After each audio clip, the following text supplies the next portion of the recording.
Pada episode pertama, kita sudah bahas hal-hal yang perlu diperhatikan ketika merumuskan judul.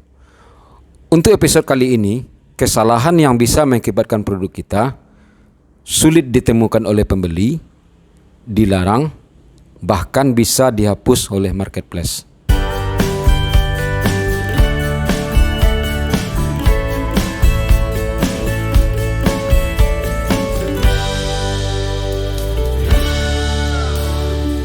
Assalamualaikum warahmatullahi wabarakatuh, Mas Bro, Mbak dan Sis. Di samping 3 hal yang harus kita perhatikan ketika menuliskan judul di sebuah marketplace sebagaimana sudah kita bahas pada video sebelum ini, juga hindari 4 hal berikut ini agar produk kita muncul secara organik di halaman search engine marketplace. Sebagaimana yang sudah kita bahas pada video sebelumnya, ketika pembeli masuk ke sebuah marketplace, maka hal pertama yang dilakukan oleh pembeli itu adalah mengetik kata kunci berupa nama produk di search engine atau mesin pencari. Hasilnya akan keluar pada search engine result page. Untuk itu, perlu di sini kita lakukan tindakan yang dinamakan dengan optimasi atau kita kenal dengan SEO. Ketika kita melakukan SEO ini, ada 3 hal yang perlu kita perhatikan. Selanjutnya juga ada 4 hal yang merupakan kesalahan ketika membuat judul. Adapun kesalahan tersebut, yang pertama adalah melakukan tindakan spam. Yang dimaksud dengan tindakan spam ini ada 2 macam.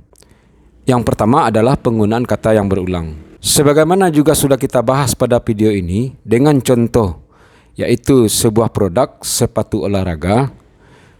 Pada produk ini ditemukan ada sekitar 4 kata kunci, yaitu sepatu olahraga, kemudian sepatu olahraga yang merupakan kesalahan pembeli dalam mengetik kata kunci, kemudian sepatu santai, dan kemudian sepatu Adidas.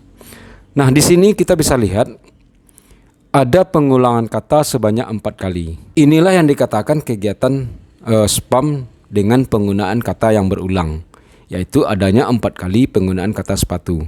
Nah, untuk menghindari penggunaan kata yang berulang ini, maka bisa kita rumuskan judul ini menjadi seperti ini.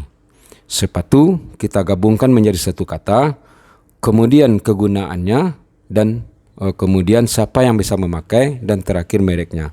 Atau kita balikkan ke depan seperti ini. Sepatu dengan brandnya apa, kemudian untuk apa, dan siapa penggunanya. Kemudian yang kedua, dari bentuk tindakan yang melakukan spam ini adalah penggunaan kata yang tidak relevan.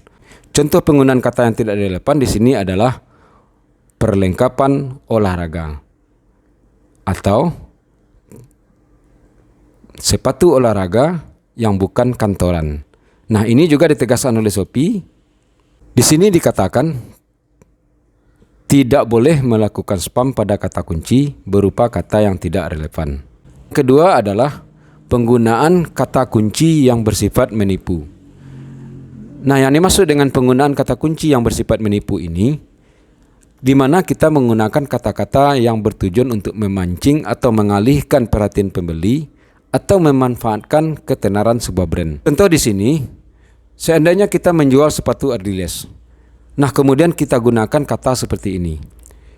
Ardiles bukan Adidas. Atau juga seperti ini. Sepatu Ardiles seperti Adidas. Ini mungkin sering sobat temukan pada beberapa iklan. Jadi kedua kata ini seperti bukan Adidas atau seperti Adidas, ini merupakan kata-kata kunci yang bersifat menipu, di mana awalnya pembeli ingin mencari Adidas, tetapi yang muncul adalah iklan kita yang menjual sepatu Adidas. Dan lebih buruknya ketika pembeli tidak mau membaca iklan itu dengan teliti, sebagaimana yang kita ketahui budaya baca pembeli kita itu sangat rendah. Dan itu pengalaman kami. Jadi jika seandainya nanti pembeli yang diinginkannya adalah Adidas, ternyata yang datang Ardiles, nah disinilah cikal bakal terjadinya sering komplain oleh pembeli karena barang tidak sesuai. Walaupun pada hakikatnya kita sudah benar menjual Ardiles, tetapi penggunaan kata seperti Adidas atau bukan Adidas ini jelas kata-kata yang bersifat menipu. Nah, sebagaimana ditegaskan, nah di sini judul produk yang bersifat menipu. Nah, contohnya juga sama seperti tadi, Samsung S10 brand new, bukan Xiaomi Redmi Pro 9. Selanjutnya sobat, Yang ketiga adalah menggunakan kata-kata deskriptif atau kata-kata yang bersifat sugesti. Adapun tujuannya mungkin untuk menarik perhatian atau mempengaruhi calon pembeli seperti penggunaan kata promo, termurah, bestseller, harga diskon, dan lain-lain. Kita lihat dari contoh berikut ini. Nah, di sini ada kemungkinan kita akan temukan di berbagai iklan seperti ini. Promo sepatu olahraga. Atau termurah sepatu olahraga dan seterusnya. Ada juga yang buat seperti ini dan ada juga yang buat seperti ini. Hal ini sudah dilarang oleh berbagai marketplace. Seperti kita lihat di Shopee, di sini dikatakan ini tambahan subjektif. Artinya hal yang dilarang itu antara seperti hot item, bestseller, dan diskon. Kemudian di Bukalapak juga kita bisa lihat di sini juga dilarang menggunakan kata-kata deskriptif seperti terbaik, termurah, garansi, dan lain-lainnya. Selanjutnya hal keempat yang dilarang yaitu penggunaan tanda atau simbol. Nah, seperti berikut ini juga dilarang ketika menuliskan judul menggunakan tanda-tanda seperti ini. Nah, seperti yang kita lihat pada judul semula, ini kita beri tanda seperti 100% Adidas. Bisa saja nanti sobat kalau mau mengatakan ini adalah original Adidas, tulis saja di sini kata-kata original Adidas atau Adidas original. Kemudian penggunaan tanda pagar. Nah, ini juga dilarang.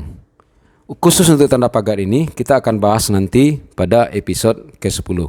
Nah, jika keempat hal ini kita lakukan, maka kemungkinan yang akan terjadi pada produk kita yang pertama itu sulit ditemukan oleh pembeli. Dan bisa juga produk kita nanti dilarang dan lebih ironisnya produk kita bisa dihapus oleh marketplace. Setelah kita memahami 3 hal yang perlu kita perhatikan dan 4 hal yang harus kita hindari dalam membuat sebuah judul di marketplace, selanjutnya kita akan bahas bagaimana merumuskan sebuah judul produk yang akan kita iklankan di berbagai marketplace. Demikian sobat, jika Anda suka dengan tayangan ini, jangan lupa like, subscribe, bunyikan tanda lonceng berlangganan untuk mendapat informasi video-video terbaru dari kami. Wabillahi taufiq wal hidayah. Assalamualaikum warahmatullahi wabarakatuh.